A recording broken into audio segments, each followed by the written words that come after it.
agenda.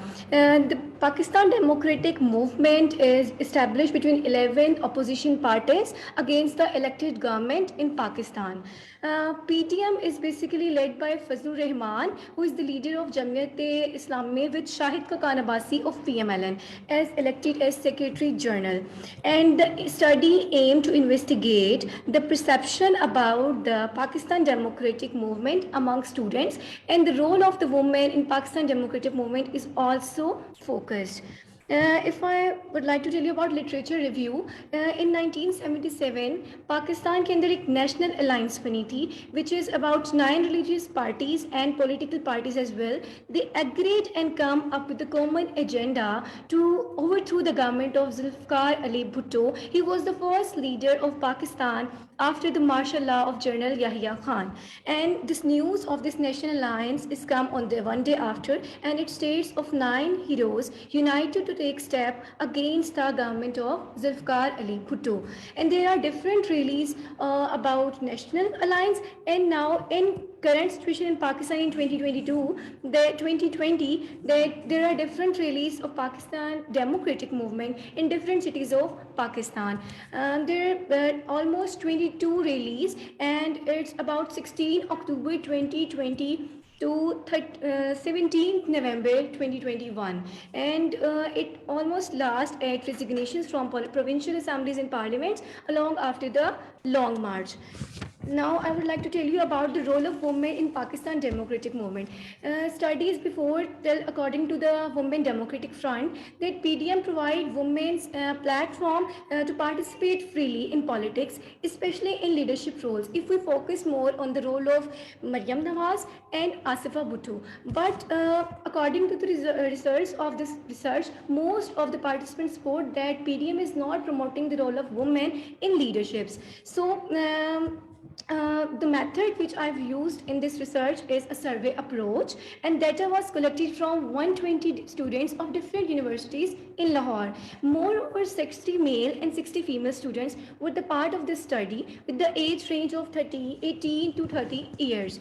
I was using a self-developed questionnaire to collect data, and the questionnaire comprised of 3 sections. One section is about the demographics about gender, age, and education, and the second section was focusing on general perception of PTM among students.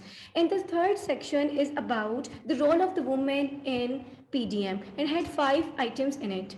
Now I was telling you about the results. Then demographic profiles जो है respondents की, इसमें 50% males and 50% females जो हैं उनकी age range 18 to 20 है, which is about most of them are undergraduate, and 17% people are from postgraduate.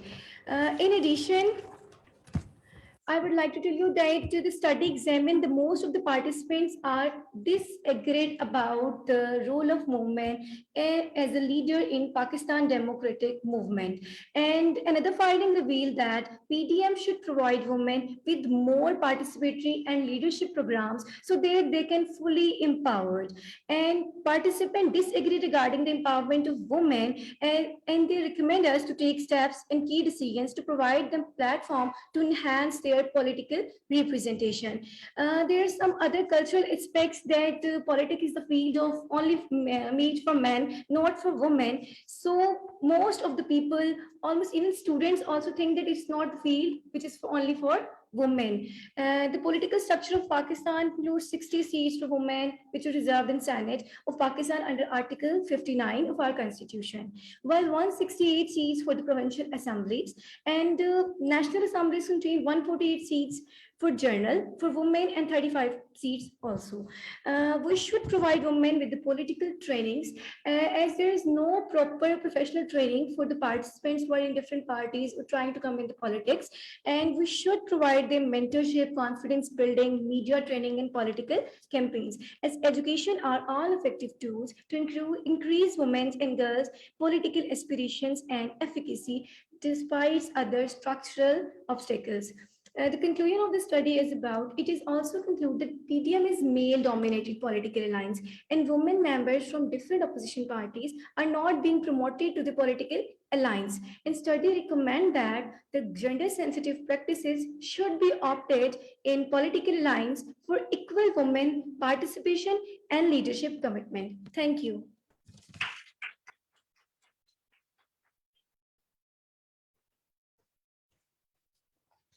Thank you, Alishba. It was comprehensive indeed. Our next presenter, Dr. Clark Ahmed, will join us live from Zoom, and his topic of presentation is Fighting for Identity, Experiences of Quota Women in Pakistan. Over to you, Dr. Clark Ahmed.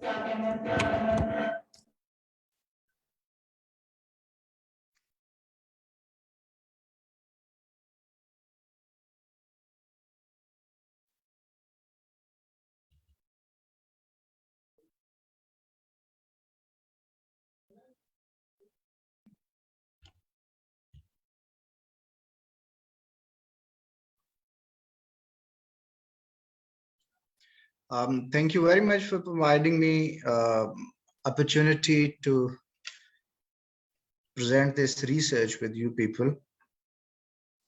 Are you getting my presentation?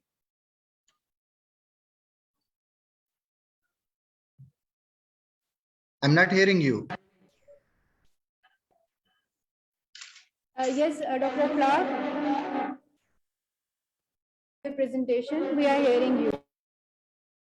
Okay, fine. My research is actually the experiences of the quota women, and quota women are generally, we use the term for those women who've been selected on the basis of the quota through the process that is defined in the Constitution of Pakistan. Actually, when we look at the Pakistani political system, the one thing that is very much important and obvious in Pakistani political system is it's the patriarchal culture. And patriarchy is embedded in Pakistani culture and continues to exclude women from power spheres, including politics. And the women have to struggle hard to be nominated on reserved seats.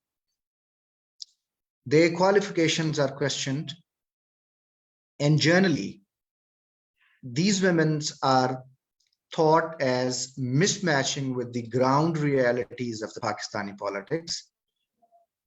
And most of the time, they've been questioned for their personal capabilities, and they are not taken as competent enough to win on the open seats.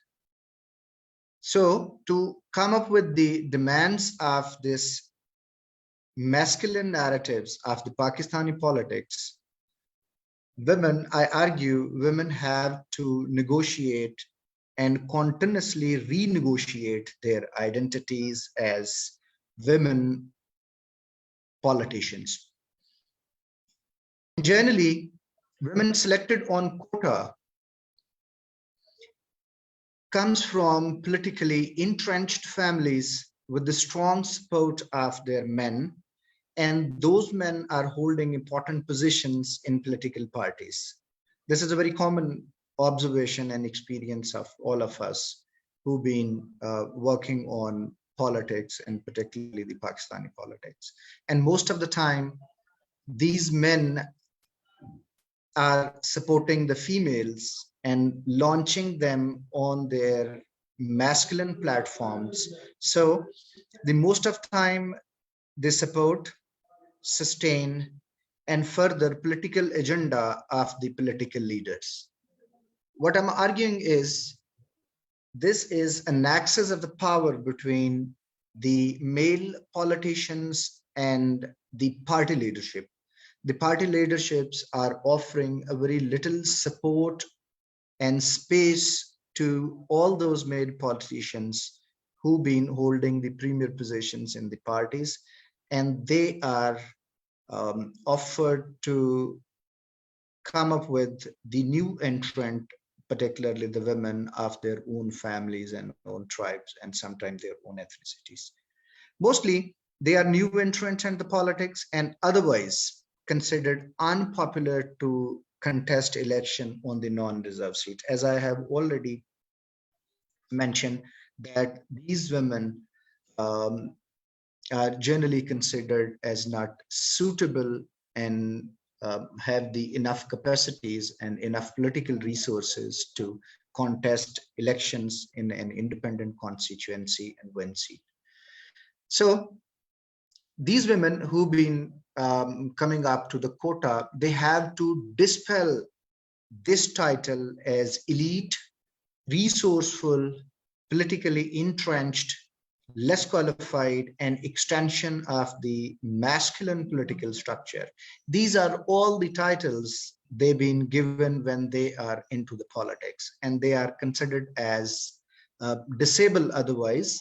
And it is the family or the male politicians, male support that is already there for them. While doing so, they are adopting unique strategies.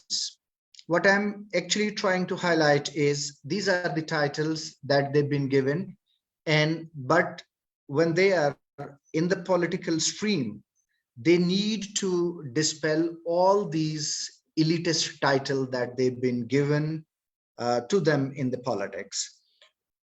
What they're doing is they adopt the unique strategies to deal with the elected men, elected women, and non-quota seats within the parliament and general voters in the patriarchal socio-political environment. Interestingly, they have to fight at different fronts. The one major chunk of the opponents are the men who are having the open contest in the constituencies and they have the seats.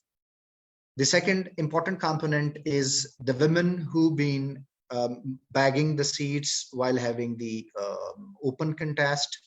And the third one are the voters who are the constituency representative, and they've been voting for their elected representative.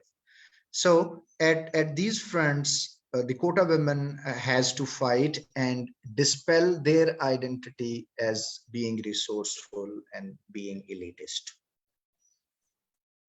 This is actually the core question of this research. Very briefly, I'm talking about the methodology.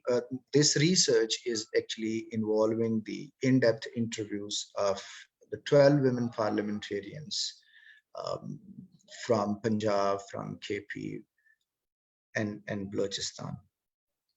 These in-depth interviews were by taking the normative stances of the research methodologies, were mostly conducted in the bilingual in English and Urdu, and some of the Punjabi politicians, they were having their own proverbial expressions, and these expressions were taken and preserved in their original languages.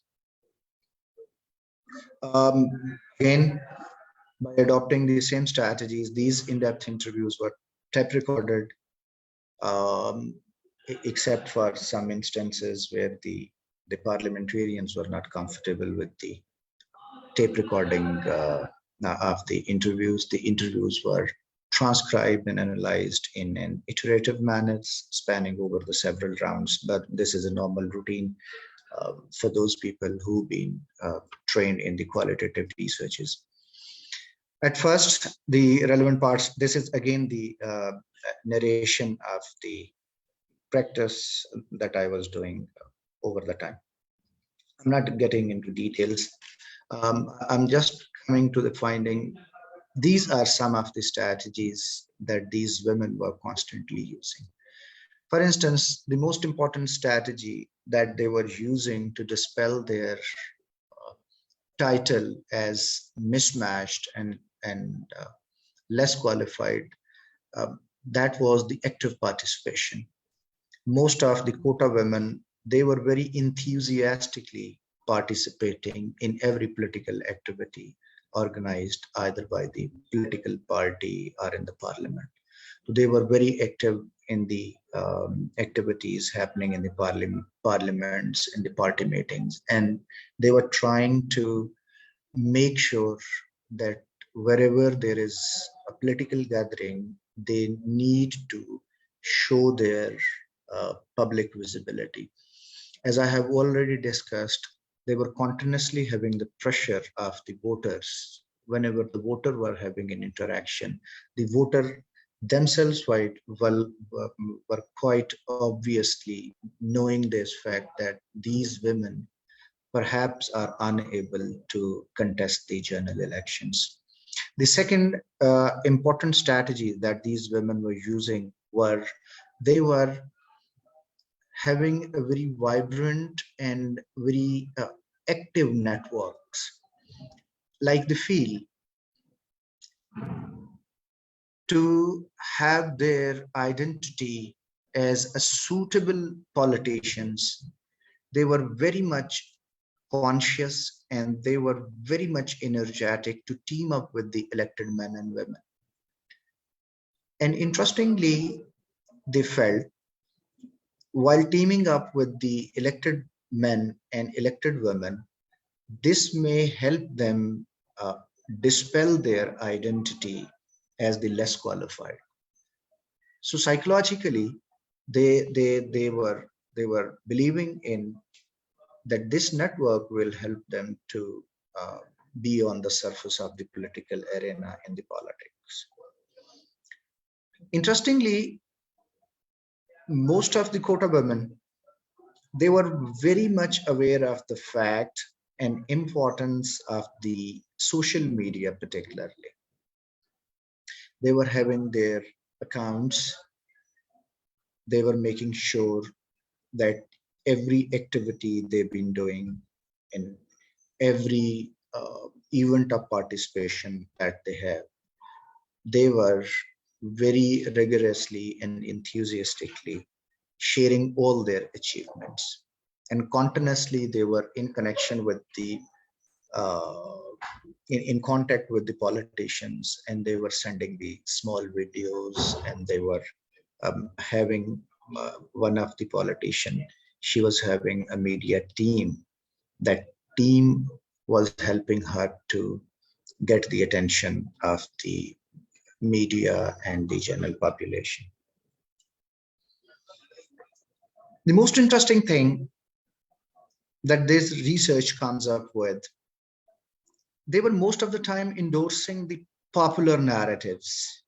When I'm calling the popular narratives, it means they were appreciating the uh, male who were holding the important positions in the political parties, and they were uh, praising their achievements, they were supporting their initiatives, and apparently they do not object this disproportionate uh, division of the power.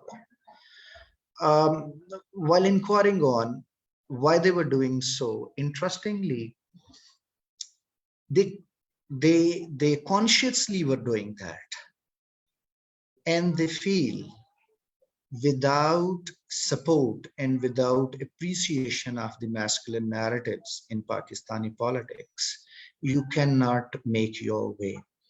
This is something very interesting. It means these quota women were quite aware of their patriarchal dividends. So they were using this praise and support of this masculine narratives while having their own benefits out of this closed system as far as the women were concerned. And lastly, this is the denial of identity. It was actually the mistrust by the political leaders, and they were continuously saying, interestingly, when it was asked and when it was discussed with them, either they were uh, unable to contest the election or they were less qualified. They were continuously denying all these things. They were of the view that they do have the capacity, they do have the courage, they do have the networks, they do have the vote bank, and they can prove them as a wonderful political leaders. But what comes to their way is the opportunities, the masculine hold of the men who are taking the decision whom to give the tickets at the time of elections. So this was another strategy they were using. They were denying the titles that the party politicians, party leaders, and the journal voter were given to them. At the end, we can simply say women parliamentarians have to challenge their as well as men parliamentarians' gender identities. They also endorse patriarchal discourses of the politics, the Pakistani politics, to create, to protect their own spaces in the larger political landscape of Pakistan. By doing so, they are quite cognizant of the socially constructed normative stances of gender in Pakistani society. And they frequently use physical, discursive, and ideological ways to negotiate and crop their benefits. Like I have already discussed some of the strategies, how they were doing so. Hence, neutralizing their own identity. And many a times they are denying their identities as qualified women. For instance, whenever they are appreciating the masculine stances of the Pakistani politics, they are denying their own identities.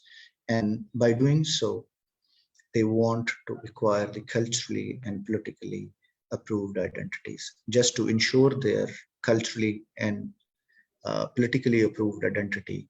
They are many a time compromising their own identities. Thank you very much for your invitation.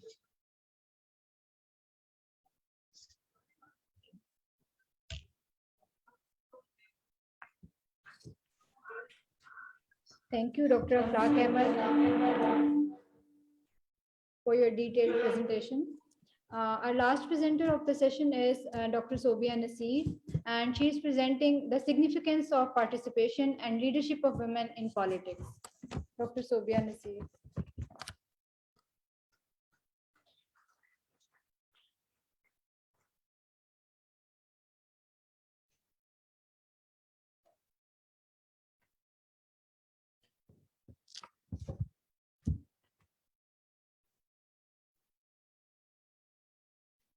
Assalamu alaikum.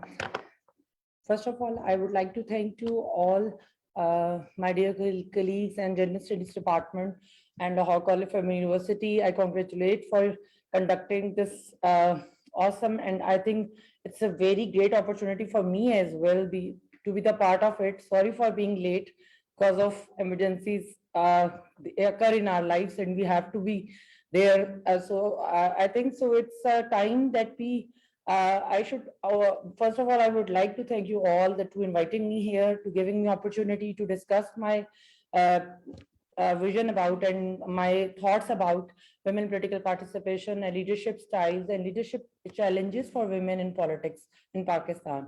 And my area of study is about it because I have done my PhD in women political participation in Pakistan. So hopefully you would like it, and I would my a small effort would inculcate in your knowledge and enhance in your in knowledge and your experiences with by viewing all the women who are working in politics and they are playing their role. So thank you so much once again, Dr. Uzma Sheikh Awan and their all their family, their department, because I always take them as my family because they are all dear to me, my colleagues and my all friends and dear students. Assalamu alaikum once again. And now I start my presentation. Should I start from here?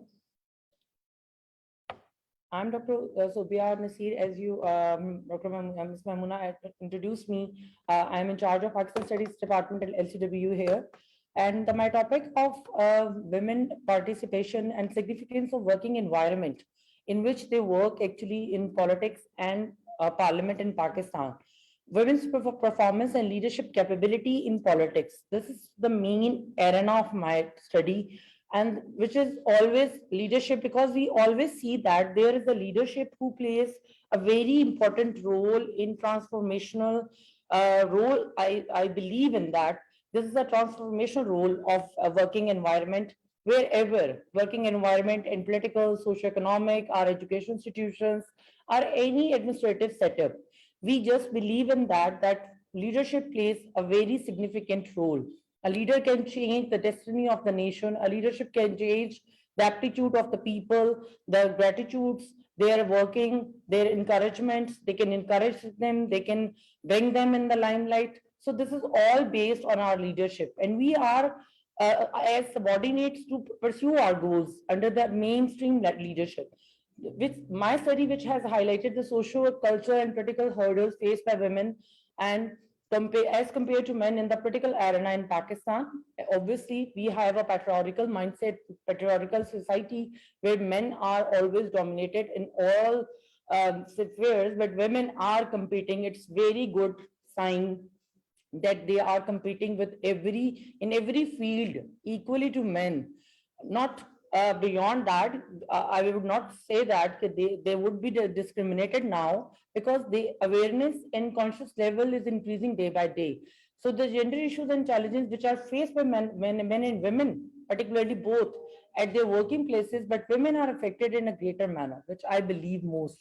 So I think you would agree with me all. And my study has focused at the significance of role and performance of women within their political parties and hurdles coming to perform in their ways, and dynamic leadership, how it plays role in their fulfilling the criteria of their selection as a representatives of journal women in Pakistan. But when they are, because when they are coming in parliament, when they are coming into political parties, when they are taking up important position as a women representatives are, so how they play their role, that role, how they play they represent our own generally women issues, how they cater them, how they represent them in their political parties, how they convince their political leadership to make sure that this would be done by in a great manner. Next, please. So my research question is aiming at the leadership scale, which I have already explained, that whether women are capable or encouraging, leading their community in an ineffectual manner, or still they are lacking or facing hardship challenges in gaining their leadership goals and access to the administrative positions and being focused by their party leadership. This is main focus of my research. Next, please. Thank you.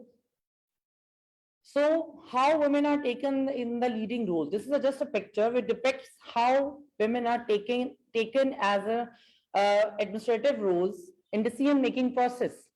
Just we believe how this picture is showing that this is a process, that how leadership taking up the women, how seriously they are taking up. You can see their mindsets in this picture, that how they are dumping that idea which are bringing by women. Sometimes bills have been represented by them, but sometimes working that working should be very strengthened, because I have interviewed many women political parties, women MPs, MNAs, and local women workers who were working for their parties. So I have discussed even mainstream political position holding women who were sitting in the parliament, and they were representing, even they were on quota system, they were coming on the special reserve seats. So they had shared with me, this is the picture, that at the top level, you have to be at the top level. Decision making process is so much difficult, because if you have a strong background, you have a strengthening position in your party, you have backlog from your party leadership, so you would be in the limelight of their mainstream decision making process. So this is showing the decision making process. Thank you. Next, please.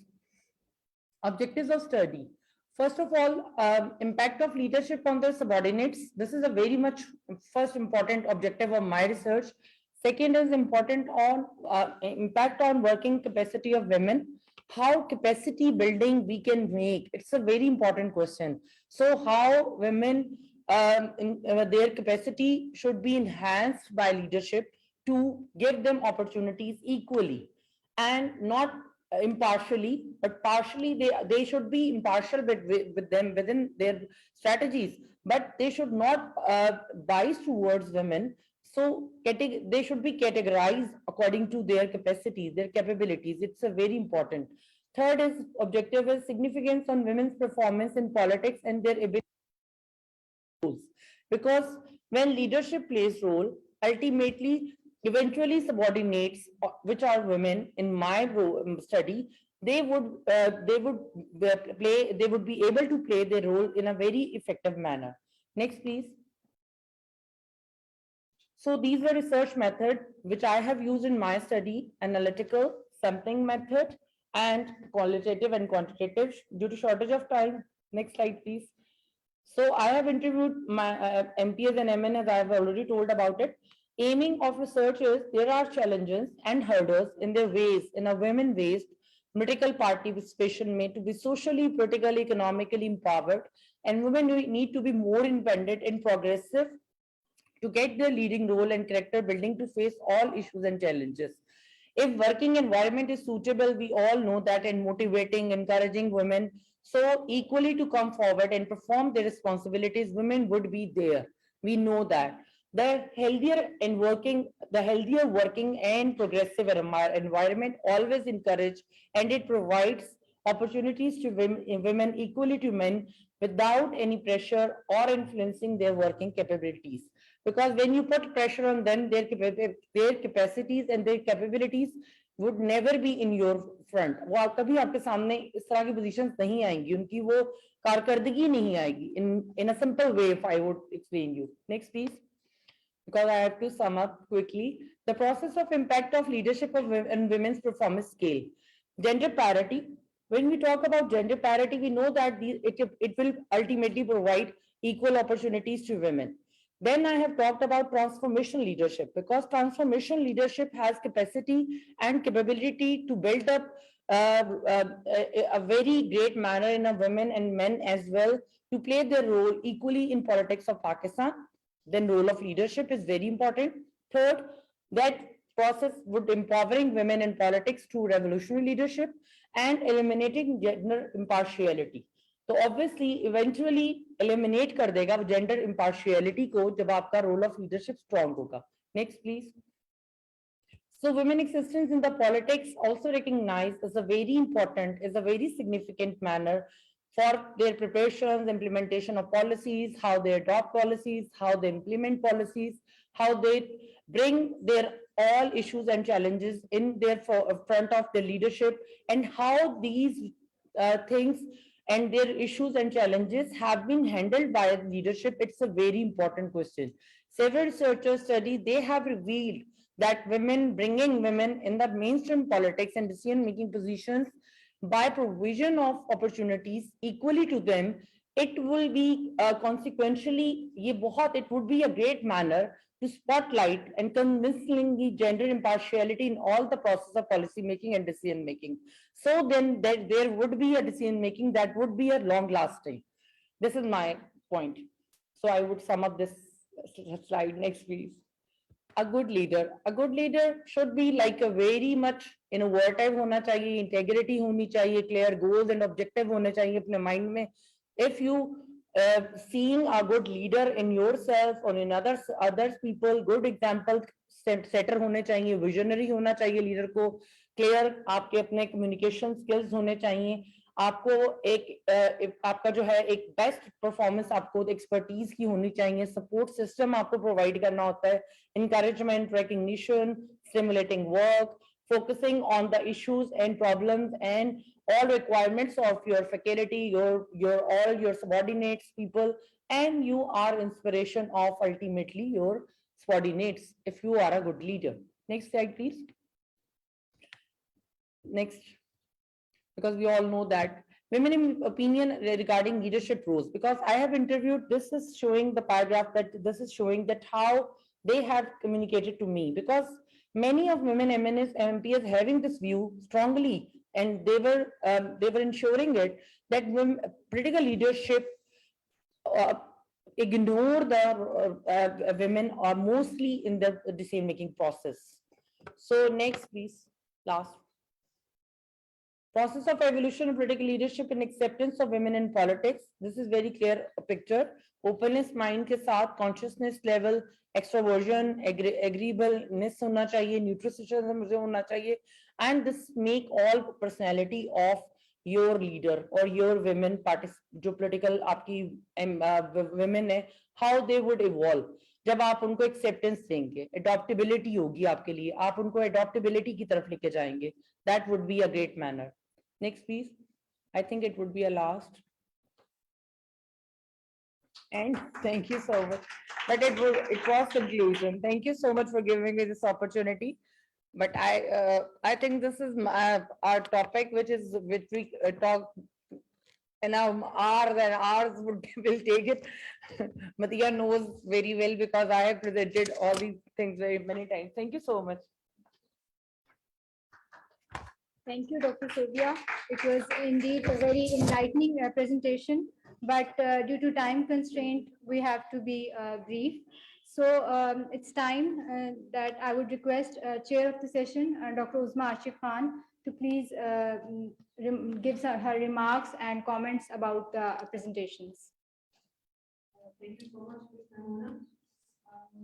In these 2 minutes, I would like to first thank FCCU for this conference and for the collaboration. I also appreciate the support of UPGC, USTFP. Without their support, this conference cannot be made possible.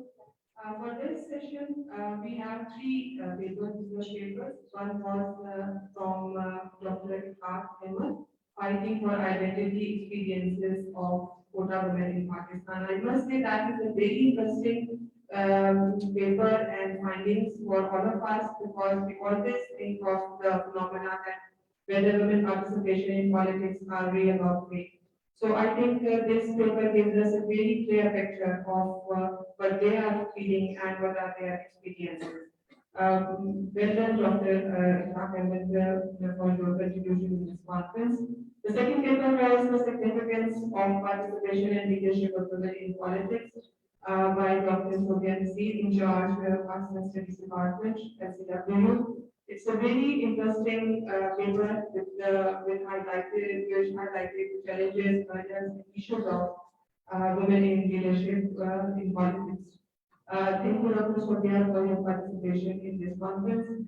Gender analysis of political alliance Pakistan, a paper presented by Ms. Alishwa Fatma, Dr. Nayab Javed, and Kiran Akram. Again, a very well presented paper, which highlighted a very unique topic. But I have one little suggestion that you use the million sampling in this paper.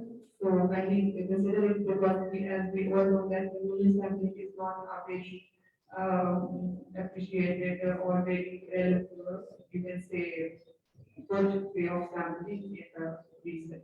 Thank you so much. Thank you, participants. Thank you, FCCU participants. That is all my side. Thank you.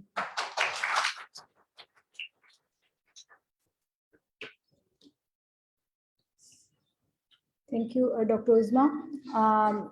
Thank you all the participants who joined us here in Seminar Hall and also online. So it's time to end this session and we'll join you in the next session that is going to start right after that. Thank you and signing off from this session.